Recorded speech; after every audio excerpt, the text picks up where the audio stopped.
हंस उड़ी जाए माया नदी तीरे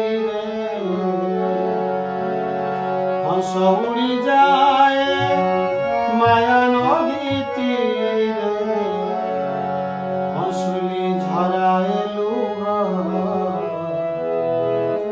हंसुली झराए लुह मन शैतान ममता भूलिनी मन शैतान ममता भूलिनी भूलिनी अतीत मोह हंसुली झराए लुह हंसुली झराए लुह हंसुली झराए लुह हंस उड़ी जाए माया नदी तीरे हंस उड़ी जाए माया नदी तीरे हंसुली झराए लुह हंसुली झराए लुह हंसुली झराए लुह हंसुली झराए लुह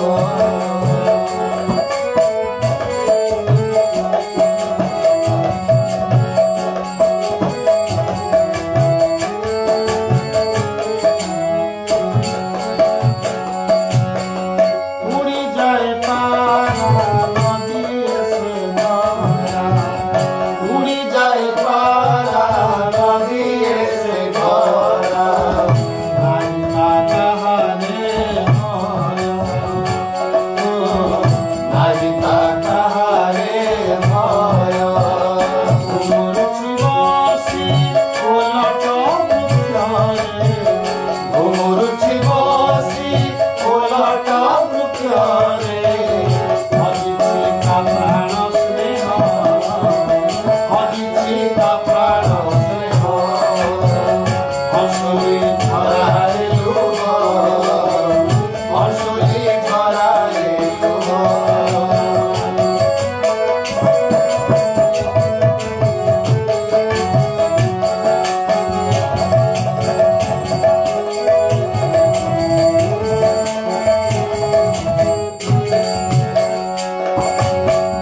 परम बसारे बांधिलानी बसा परम बसारे बांधिलानी बसा जीवर उठुछि मोह जीवर उठुछि मोह बलिया भावई किछि नेला नाही बलिया भावई किछि नेला नाही हे आत्मा देव जय हे आत्मा देव जय हंसुली झराए लुह हंसुली झराए लुह हंस उड़ी जाए माया नदी तीरे हंस उड़ी जाए माया नदी तीरे हंसुली झराए लुह हंसुली झराए लुह मन शैतान ममता भूलिनी मन शैतान ममता भूलिनी भूलिनी अतीत मोह भूलिनी अतीत मोह हंसुली झराए लुह हंसुली झराए लुह हंसुली झराए लुह हंसुली झराए लुह ଗୋଟିଏ ବିପ୍ଳବୀ ସନ୍ଥଙ୍କର ଗୋଟେ ବିପ୍ଳବ ସଙ୍ଗୀତ ଠାକୁର ଅଭିରାମ ପରମହଂସ ଏକାଧାରରେ ଜଣେ ଆଧ୍ୟାତ୍ମିକ ପୁରୁଷ ଥିଲେ ଏବଂ ତା ସହିତ ସେ ମଧ୍ୟ ଜଣେ ବିପ୍ଳବୀ ମଣିଷ ଥିଲେ। ଆମ ସମାଜରେ ଯେଉଁ ଅସ୍ପୃଶ୍ୟ ସ୍ପର୍ଶର ଭାବନା ଥିଲା ଏବେ ବି ବହୁ ପରିମାଣରେ ଅଛି। ସେଇ କଥା ପରେ ସେ ପଦେ ଲେଖିଛନ୍ତି, ରଜକ ନିୟଇ ବସନ ସଫା କରିଦିଏ। ରଜକ ଆମ ଅଛୁଆଁ ବସ୍ତ୍ରକୁ ନେଇ ସେ ସଫା କରିଦିଏ। କାହା ଯୋଗେ ହେଲା ଅସ୍ପୃଶ୍ୟ ଦେଖି କହିଲ ଭାଇ। ରଜକ ଯଦି ସଫା କରିଦେଲେ ସେ ବସ୍ତ୍ରଟା ପବିତ୍ର ହେଇଗଲା ବୋଲି ତମେ କହୁଛ, ତାହେଲେ ରଜକ କେମିତି ଅସ୍ପୃଶ୍ୟ ହେଲା? ଏଇଭଳି କେବଳ ରଜକ ନୁହେଁ, ଅନେକ କଥା, ଅନେକ ଅନ୍ଧ ବିଶ୍ୱାସ, ଏଇ ଯେଉଁ ସ୍ପର୍ଶ ଅସ୍ପୃଶ୍ୟର ଭାବନା ଆମ ସମାଜ ଭିତରକୁ ଠେଲି ପେଲିକି ଯାଇଛି। ଯେତେ ବାହାର କଲେ ବି ସେ କିଛି ନା କିଛି ରହିଯାଉଛି। ତେଣୁ ପ୍ରକୃତରେ ବଳିଆ ମଧ୍ୟ ଅନେକ ଦିନରୁ ସେଇ କଥା କହେ, ଯଦି ଆମ ଅଛୁଆଁ ବସ୍ତ୍ରଟାକୁ ରଜକ ନେଇ ସଫା କରିଦେଲେ ସେ ଯଦି ଛୁଆଁ ହେଇଯାଉଛି, ରଜକ କେମିତି ଅଛୁଆଁ ହେଲା? ତେଣୁ ଠାକୁର ଅଭିରାମ ସେଇ କଥାକୁ ସେ କହିଛନ୍ତି। ଆଜି ବାୟା ବାବାଙ୍କର କଥା, ଗୋଟେ ସୁନ୍ଦର କଥା ଆପଣମାନଙ୍କୁ କହିବି। କଥାଟି ହେଲା, ଯିଏ ଅବା କୃଷ୍ଣ କର୍ମ କରେ, ଯିଏ ଅବା ସାହା ହୁଅନ୍ତି ତାରେ, ଯିଏ ଅବା କରି ନ ପାରଇ ଅନ୍ୟ କରାଏ ହେତୁ ହୋଇ, ଯିଏ ଅବା କୃଷ୍ଣ କର୍ମ ଦେଖି ସୁଖ ଆନନ୍ଦେ ବୁଝେ ଆଖି, ଇଏ ଚାରି ଜନେ ସମଫଳ ଲଭନ୍ତି କହିଲେ ଗୋପାଳ। ଇଏ କହିବାର କଥା ହେଉଛି, ଚାରୋଟି କଥାକୁ ଭାଗବତ ଅନୁମୋଦିତ କରିଛନ୍ତି। ଯିଏ କୃଷ୍ଣଙ୍କ କର୍ମ କରୁଛି ସେ ସବୁଠାରୁ ଭଲ। ମନେ କରାଯାଉ ଜଣେ କୃଷ୍ଣଙ୍କ କର୍ମ କରୁନାହିଁ, ରାମଙ୍କ କର୍ମ କରୁଛି, ସେ ବି ଭଲ। ଜଣେ ଜଗନ୍ନାଥଙ୍କ କର୍ମ କରୁଛି, ସେ ବି ଭଲ। ଜଣେ ଗୁରୁଙ୍କ ପାଇଁ କର୍ମ କରୁଛି, ତା ମଧ୍ୟ ଭଲ।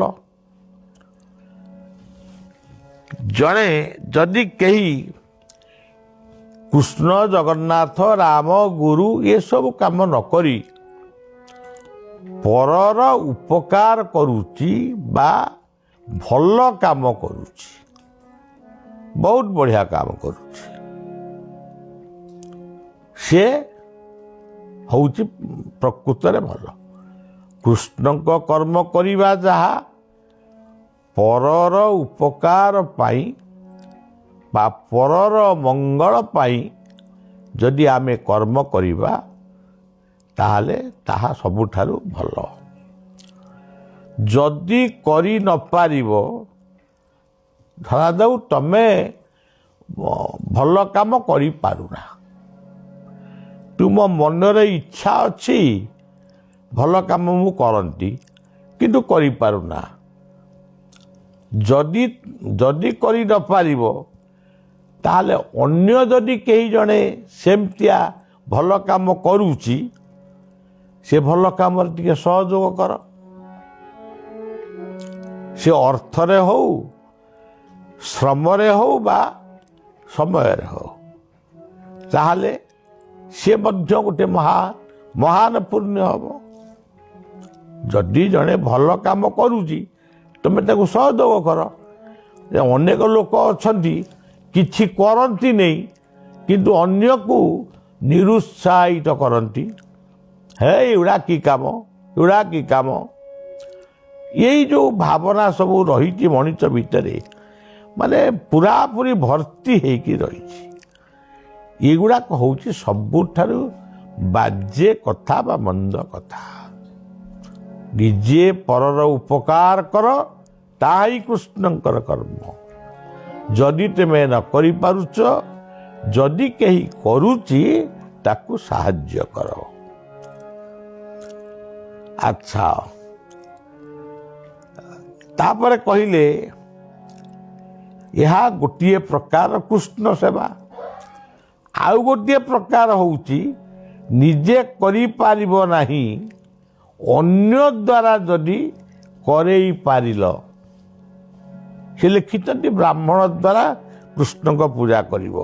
ସେ ତ ଆଧ୍ୟାତ୍ମିକ କଥା, ଠିକ ଅଛି। ଯଦି ତମେ କରିପାରୁନା କି ନିଜେ ସହଯୋଗ କରିପାରୁନା, ଯଦି ଅନ୍ୟ ଦ୍ୱାରା ସେଇ କାମଟିକୁ ତମେ କରେଇ ପାରିବ, ତାହେଲେ ସିଏ ମଧ୍ୟ ବହୁତ ଭଲ।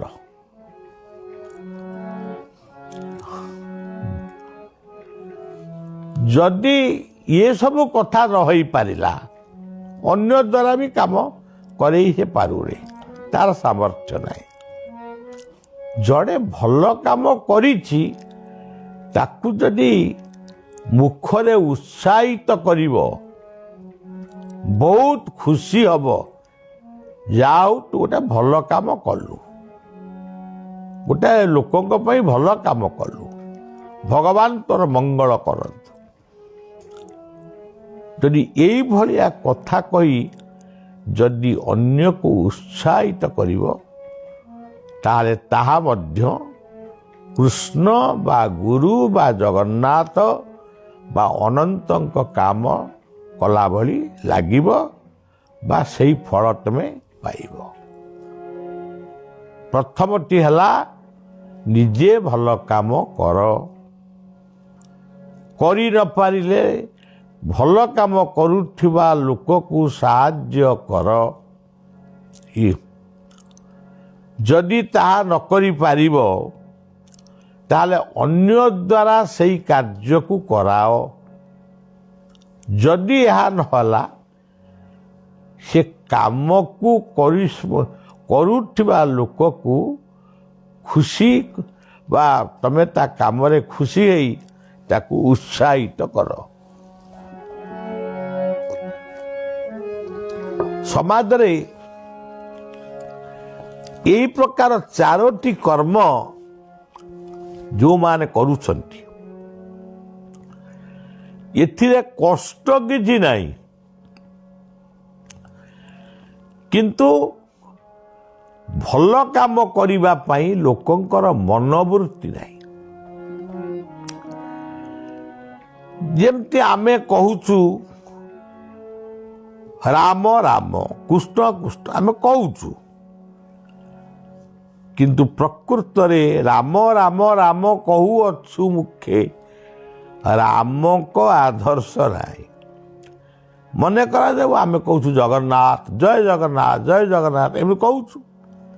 ଜଗନ୍ନାଥଙ୍କ ଉପରେ ବହୁତ ଭାଷଣ ଦେଉଛୁ, ବହୁତ ସେ ଅମୁକ, ମାନେ କେତେ କଥା। ଆଉ ସେ ଗଣପତି ଭଟ୍ଟ ଆଇଥିଲେ, ସେ ଦାସିଆ ବାଉରୀ ହାତରୁ ନଡ଼ିଆ ନେଇଥିଲେ। ଯଦି ଦାସିଆ ବାଉରୀ ହାତରୁ ଜଗନ୍ନାଥ ନଡ଼ିଆ ନେଇଥିଲେ, ଠାକୁର ଅଭିରାମ ଯେଉଁ କଥା କହିଲେ, ରଜକ ଲୁଗାକୁ ଛୁଇଁ ଦେଲେ ଯଦି ପୁଣ୍ୟ ହେଇଯାଉଛି, ତ ସିଏ କେମିତି ଅଛୁଆଁ ହେଲା? ତା ହାତରେ ସେମିତି ଗୋଟେ ପବିତ୍ରତା ଅଛି ବୋଲି ତୁମେ ତା ହାତରେ ଲୁଗା କାଚୁଛ ନା। ଆଉ ଏବେ ତ ଆଉ ସେ କଥା ଆସ୍ତେ ଆସ୍ତେ କମିଗଲାଣି, କିନ୍ତୁ ପୁରୁଣା କଥାକୁ ତ ପୁଣି ଉପସ୍ଥାପନ କରିବାକୁ ହବ। ଯଦି ଦାସିଆ ହାତରୁ ନଡ଼ିଆ ନେଲେ, ଯଦି ଏ କଥା ଆମ ପ୍ରବଚନରେ ଆମେ କହିପାରିବା, ତାହେଲେ ଦାସିଆ ଆଜି ନାହିଁ। ଦାସିଆର ଭାଇ ବନ୍ଧୁ କୁଟୁମ୍ବ ଜାତି ଅଛି। ସେ ଜାତି ଲୋକଟି ଯଦି କହିବ ଯେ ମୁଁ ଟିକେ ତମ ପାଖରେ ବସିବି, ତମ ପାଖରେ ବସିବି କି ମୁଁ ଟିକେ ଠାକୁରଙ୍କୁ ଭୋଗ ଲଗେଇବି, ତମେ କ'ଣ ସେ କଥା କରିପାରିବ? ହେ, ତୁ କ'ଣ ବ୍ରାହ୍ମଣ, ତୁ ଠାକୁରଙ୍କୁ ପୂଜା କରିବୁ? ତେଣୁ ଏ 4ଟି କଥା ଭାଗବତରେ ବର୍ଣ୍ଣନା ହେଲା। ଆପଣମାନେ ଦେଖନ୍ତୁ, ଭାଗବତ ଯେ କେବଳ ଆମେ ପଢ଼ିବୁ ଶୁଣିବୁ, ବା କିଛି ଲୋକ ପଢ଼ିବେ କିଛି ଲୋକ ଶୁଣିବେ, ଏଇ ଯେଉଁ ଭାବନାଟା ଆମ ଭିତରେ ଅଛି, ତା ହେଉଛି ମାନେ ସେଟା ଗୋଟେ ମାନେ ଭ୍ରମ ଭ୍ରାନ୍ତ ଧାରଣା। ଭାଗବତରେ ରହିଛି ଜୀବନ ଦର୍ଶନର କଥା। ଏଇ ଯୋଉ କଥା ଚାରୋଟି ଧାଡ଼ି କହିଲି ସେ କେବଳ କୃଷ୍ଣଙ୍କ କଥା କହିଛନ୍ତି। ଆମେ ସେଇ କୃଷ୍ଣଙ୍କ କଥାକୁ ନେଇ ପରର ଉପକାର ପାଇଁ କଥାଟିକୁ ଖଞ୍ଜିଲେ ବା କହିଲେ ଆଦ୍ୱାରା କିଛି ଅପରାଧ ହେବ ନାହିଁ। ତେଣୁ ଇଏ ସର୍ବ କୃଷ୍ଣର ଶରୀର, ଜଗତରେ ଯାହା ଦେଖୁଛ ଇଏ ସର୍ବ କୃଷ୍ଣର ଶରୀର। ଭାଗବତର ଏଇ ପଦଟାକୁ ଧାଡ଼ିଟାକୁ ଯିଏ ବୁଝିଥିବ ତାହେଲେ ପରର ଉପକାର ମଧ୍ୟ କୃଷ୍ଣଙ୍କର ପ୍ରୀତ୍ୟର୍ଥେ କର୍ମ ବୋଲି ଆମକୁ ବୁଝିବାକୁ ହବ। ତେଣୁ ବହୁଜନ ହିତାୟ ଚ ବହୁଜନ ସୁଖାୟ ଚ ପରୋପକାରାୟ ସ୍ୱର୍ଗାୟ। ବ୍ୟାସଦେବଙ୍କର ଗୋଟିଏ କଥାରେ ରହିଛି ପାପାୟ ପର ପୀଡ଼ନ।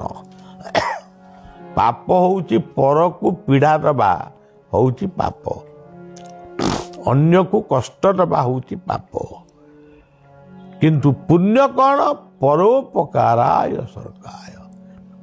ପରର ଉପକାର କରିବା ସବୁଠାରୁ ଭଲ। ଗତକାଲି ଶିଶୁ ଅନନ୍ତ ଆଶ୍ରମରେ ଜଣେ ହଜି ଯାଇଥିବା ବା ଦେହତ୍ୟାଗ କରିଥିବା ବୈଷ୍ଣବଙ୍କ ପାଇଁ ଆଶ୍ରମ ଅନ୍ତେବାସୀ ଭାବରେ ସେ ଜୀବନ ଯାପନ କରୁଥିଲେ। ତାଙ୍କ ଉଦ୍ଦେଶ୍ୟରେ କାଲି ଗୋଟେ 31 ଦିନରେ କାଲି ଗୋଟେ ମହୋତ୍ସବ ହେଲା। ଭଗବାନଙ୍କର ନାମ ସକାଳୁ ସନ୍ଧ୍ୟାବେଳ ଯାକେ ହେଲା। ସଂଘ ପତାକା ଉତ୍ତୋଳନ ହେଲା, ଧ୍ୟାନ ମନ୍ଦିର ଉଦ୍ଘାଟନ ହେଲା, ଇଏ ସବୁ ହେଲା। ଇଏ ସମସ୍ତ କାମରେ ବଳିଆ ଯେତିକି ଖୁସି ନୁହେଁ, ସବୁଠାରୁ ବେଶୀ ଖୁସି କମଳ ବଣ୍ଟନ ହେଲା। କିଛି ଲୋକଙ୍କୁ ଶୀତ ବସ୍ତ୍ର ଦିଆଗଲା। ଇଏ ହେଉଛି ବଳିଆର ଆନନ୍ଦ। କେତୋଟି ଗଛ ସେ 65 ବର୍ଷରେ ଗଲେ, 65ଟି ଗଛ ଲୋକଙ୍କୁ ଦିଆଗଲା, ଆକୁ ଲଗେଇବ ବଞ୍ଚେଇବ। ସେ 43 ବର୍ଷ ଆଶ୍ରମରେ ରହିଲେ, 43ଟି ଗଛ ଆଶ୍ରମରେ ଲାଗିଲା। କିଛି ରୋଗୀଙ୍କୁ ମାଗଣା ଔଷଧ ଦିଆଗଲା। ଏଇଭଳିଆ ଯୋଉ କାମ ଗୁଡ଼ିକ ହେଲା, ଏଇ କାମ ହିଁ ପ୍ରକୃତ ଅନନ୍ତଙ୍କ ଉଦ୍ଦେଶ୍ୟରେ କର୍ମ। ଏହା ହିଁ ଅନନ୍ତଙ୍କର ଇଚ୍ଛା, ଏହା ହିଁ ମୋର ଇଷ୍ଟ ଦେବଙ୍କର କାମ, ଏହା ହିଁ ମୋର ଗୁରୁଦେବଙ୍କର କାମ। ତେଣୁ ଆମେ ଯଦି ଜଣେ ଏସବୁ କଥାକୁ ଦେଖିକିରି ଭାବିବ ଇଏ ବାବା ଭଳିଆ ଇଏ କ'ଣ ନାମ କୀର୍ତ୍ତନ ନ କରି ଇଏ ସବୁ କ'ଣ କଲେଣି, କମଳ କ'ଣ ବାଣ୍ଟିଲେଣି, ଏମିତି ଅନେକ ଲୋକ ଅଛନ୍ତି। ଭାତ ଡାଲମା କରି ଖାଇଦେବା, ମହୋତ୍ସବ କରି କରିଦେବା, ନାମ କୀର୍ତ୍ତନ କରିଦେବା, ଆମ ଘରକୁ ଆମେ ଯିବା। ଏଗୁଡ଼ାକ ପ୍ରକୃତରେ ବିହିତ କର୍ମ, ଭଲ କାମ। କିନ୍ତୁ ପ୍ରତ୍ୟେକ ଆଧ୍ୟାତ୍ମିକ କର୍ମ ସହିତ ଯେତେବେଳେ ସାମାଜିକ କର୍ମଟି ମିଶିଯାଏ, ସେ କାମଟି ଆଉ କାହାକୁ ଭଲ ଲାଗୁ କି ମନ୍ଦ ଲାଗୁ, ବଳିଆକୁ ବହୁତ ଆନନ୍ଦ ଦିଏ। ଆଜି ପର୍ଯ୍ୟନ୍ତ ଆମେ ପରିବେଶ ପାଇଁ କାର୍ଯ୍ୟ କରିଛୁ, ସେ ଏକ ଆନନ୍ଦ କାମ। ଗଣତନ୍ତ୍ର ସୁରକ୍ଷା ପାଇଁ କର୍ମ କରିଛୁ। କିଏ କ'ଣ ପରିବର୍ତ୍ତନ ହେଇଛି ନ ହେଇଛି ସେ ଅଲଗା କଥା, କାରଣ ଭଗବାନ ଗୀତାରେ କହିଛନ୍ତି କର୍ମ କରିବ ନାନା ବଟେ ଫଳିବ କର୍ମର ଆୟଠି। ତେଣୁ ଆଉ ବାରମ୍ବାର ସେ ଗୀତାରେ କହିଛନ୍ତି କର୍ମ କରିଚାଲ ଫଳ ଆଶା ରଖନା। ତେଣୁ ଆମେ ଫଳ ଆଶା ରଖି କାହିଁ କର୍ମ କରିବୁ? ଆମେ ଫଳ ଆଶାଟା ରଖିବୁ, ଯଦି ନ ଫଳିଲା ତା ପାଇଁ ଭାଙ୍ଗି ପଡ଼ିବୁନି କି ସେଇ କାମ ଆଉ ଥରେ କରିବା ପାଇଁ ଆମେ ଇଚ୍ଛା କରିବୁ ନାହିଁ, ଏସବୁ କଥା ନୁହେଁ।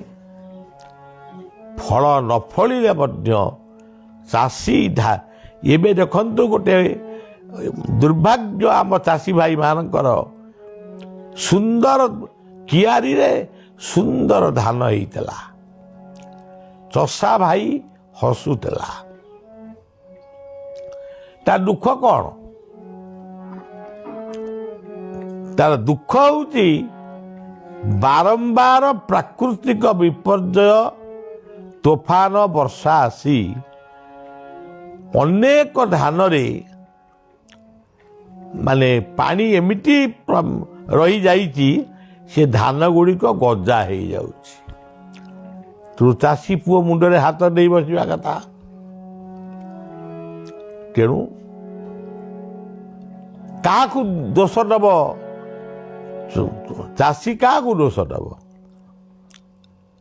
ସେ ମଣିଷକୁ ଦୋଷ ଦେବନି, କିନ୍ତୁ ସେ ଦୋଷ ହେଉଛି ଯେ ଆମେ କହିବା ଇନ୍ଦ୍ରଙ୍କର। ଇନ୍ଦ୍ରଙ୍କର କ'ଣ ଦୋଷ? ଦୋଷ ହେଉଛି ଆମର। ଆମେ ପରିବେଶକୁ ଏତେ ନଷ୍ଟ କରିଛୁ, ବୃକ୍ଷ ତରୁ ତୃଣ ଲତାକୁ ଏତେ ନଷ୍ଟ କରିଛୁ, ଯେଉଁଥିପାଇଁ ଅସମୟରେ ବର୍ଷା ହେଉଛି, ଅସମୟରେ ସାମୁଦ୍ରିକ ଝଡ଼ ଆସୁଛି, ଅସମୟରେ ବର୍ଷା ତୋଫାନରେ ଚାଷୀକୁ ହତାଶା କରୁଛି। ତେଣୁ ସବୁବେଳେ ବଳିଆ କହି ଆସିଛି, ଜୀବନ ହେଉଛି ମନ୍ଦିର, ହୃଦୟ ହେଉଛି ସିଂହାସନ, ବୈକୁଣ୍ଠ ହେଉଛି ପରିବାର ଏବଂ କୈଳାସ ହେଉଛି ପରିବେଶ। ତେଣୁ ଏ କଥାକୁ ଆପଣମାନେ ମନେ ରଖିବେ। ବୈକୁଣ୍ଠ ଗୋଟିଏ ସୁନ୍ଦର ଗୀତ କହିଲେ, କୃଷ୍ଣଙ୍କ ଗୀତ। ଆହୁରି ଶୁଣ ମିତ ଗାଇ ମୁରଲି ଗୀତ, ଭୁଲାଇରୁଆ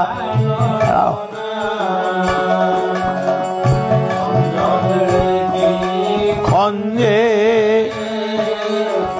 କୋଟାରି ନେଇ କୁଞ୍ଜେ ଗୁଞ୍ଜାଏ ଗো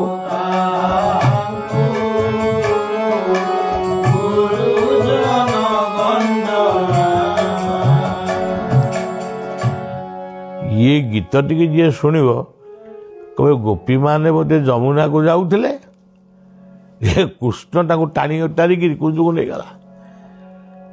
या भी केतक व्याख्या कर कृष्ण बलात्कारी थे, से बलात्कार करुले ना, सी सब बलात्कार कथा नुहे। सी कुंज भितर मुरली वादन करुले, सी मुरलीर गीत शुणाऊले। यह हूँ कृष्ण गोपींकर जो भावना बा भक्त भगवान भावना, गोपी कृष्णंकर भावना। जो माने भावती से कृष्ण वस्त्र हरण कले, से अमुक सरल बड़ी चोरी करी खाइले, आर अर्थ कौन? प्रकृत सैया कृष्ण कौन जड़े लंपट थिले? जानाम भागवत कहले, जानाम मुकटी पसरा, से पुड़ी कले परदारा।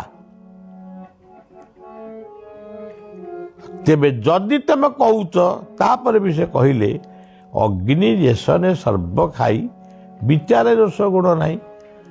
से अग्नि थिले, तमे कौन अग्नि हेलानी? तेणु ये सब कथा तत्व सुंदर भावरे बुझा पड़ो। ताकू अन्य प्रकार बुझा आमर निजर पाप। मधु कहले କୋକାନନ୍ଦ ଫୁଲ ନାଲ ପୁବେଇଲୋ, ନା ଇଏ ସ୍ୱରଟା ହବନି। କାକନଦ ଫୁଲ ନାଲ ପୁବେଇଲୋ, କୃଷ୍ଣ ରଙ୍ଗା ଧରେ ବଂଶୀ ଥିଲା ବେଳେ, ଛାତି ଥରେ ଥର ଥର ପୁବେଇଲୋ। ଯାହା ବୈକୁଣ୍ଠରେ କହିଲେ ସେ କଥା ମଧୁ ହିଁ କହିଲେ।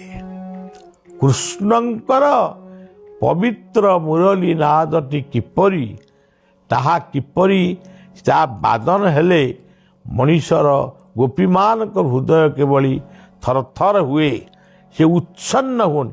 ଉଚ୍ଛନ୍ନା ବ୍ରଜ କାମିନୀ ବ୍ରଜପୁରେ ଶ୍ରୁତ୍ୱା ତୋ ବଂଶୀଶ୍ୱର, ସେଇ କଥା ମଧୁ ହିଁ କହିଲେ। କଥାଟି ଏଠି ରଖିବା। ରାଧା